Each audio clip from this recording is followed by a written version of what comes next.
제가 주변에 면접을 앞둔 사람들 도와주다 보면 요즘 이런 얘기를 많이 듣습니다. 면접에서는 성공 경험을 얘기할 것 같은데 아무리 생각해봐도 본인은 실패한 경험밖에 없어서 할 얘기가 없다. 근데 정말 실패한 경험밖에 없는 사람은 못난 사람이고 성공 경험이 있는 사람은 잘난 사람일까요?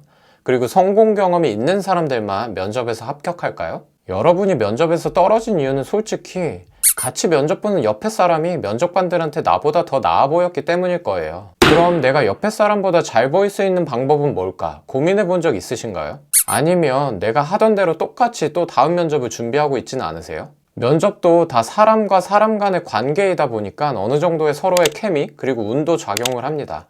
근데 제가 주변에서 면접을 힘들어하는 지인들을 도와주거나 제 팀에 지원하는 분들을 면접 보다 보면 이 정도의 생각의 흐름?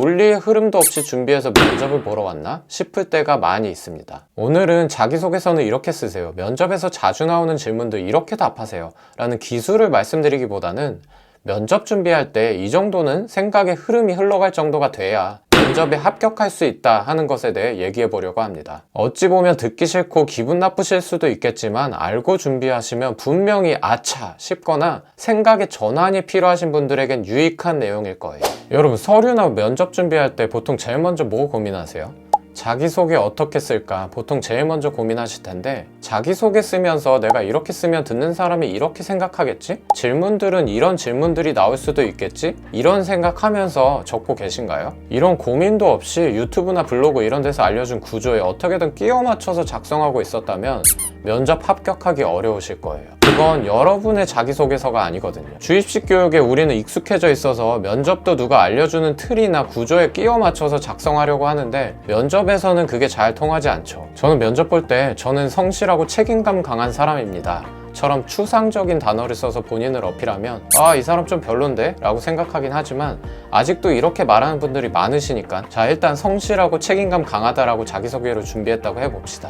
그럼 면접관이 왜 성실하다고 생각하시나요? 책임감 있게 문제를 해결해본 경험에 대해 얘기해 보시겠어요? 라는 질문이 나오겠지? 그럼 그때 뭐라고 말해야 할지도 준비해야겠다. 이 정도까지는 자연스럽게 생각의 흐름이 이어지면서 면접을 준비해야 해요. 저는 성실하고 책임감이 강합니다 라고 써놓고 와, 잘 썼다 하고 있으면 탈락. 제 영상까지 보고 계시다는 건 이미 면접왕 이형이나 다른 면접 관련 유튜버들 영상도 많이 보셨을 텐데, 잘 들어보면 그분들이 항상 하는 얘기가 있거든요. 면접관이 눈을 빤히 쳐다보는 건 저 사람이 진실을 얘기하고 있는가 보려 합니다. 목소리의 떨림을 들으면 저게 진실을 얘기해서 떨리는 건지 거짓을 얘기하느라 떨리는 건지 생각하게 된다. 결국 다른 화려한 면접의 기술들보다 가장 중요한 건 얼마나 진정성 있는 사람으로 보여지느냐라는 거죠. 아무리 생각해도 성공 경험이 없으세요?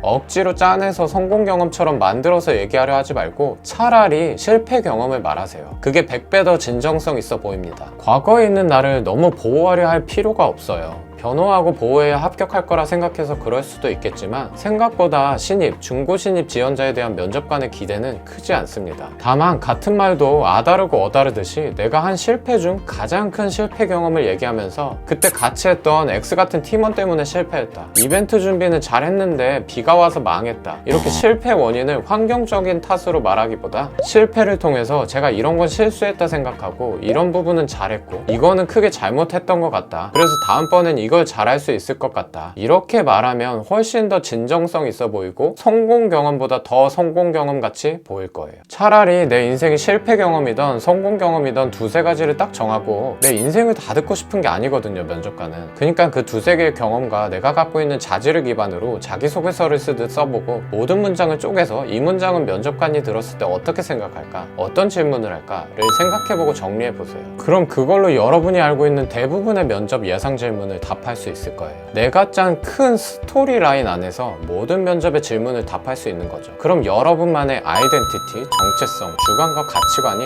일관성 있게 면접관에게 전달되는 겁니다. 예상 질문에 대해 개별적으로 답변을 준비해서 외워간다? 여러분은 아이덴티티도 없고 주관도 없는 지원자, 탈락. 저는 면접 준비도 약간 자전거나 수영 배우는 것과 같아 보여요. 처음에 한번 제대로 준비하는 방법을 몸에 기억시켜 놓으면 다음번엔 자연스럽게 면접을 준비하고 있고 면접 준비가 쉬워질 겁니다. 면접도 한 번만 보고 끝낼 거 아니잖아요. 업계에서 잘 나가는 좋은 회사도 다녀보고 더 높은 연봉을 위해 앞으로 이직도 해야 하는데, 오늘도 영상이 도움되셨다면 좋아요와 구독 부탁드립니다. 우리 모두 취뽀하고 이직하면서 30대에는 연봉 1억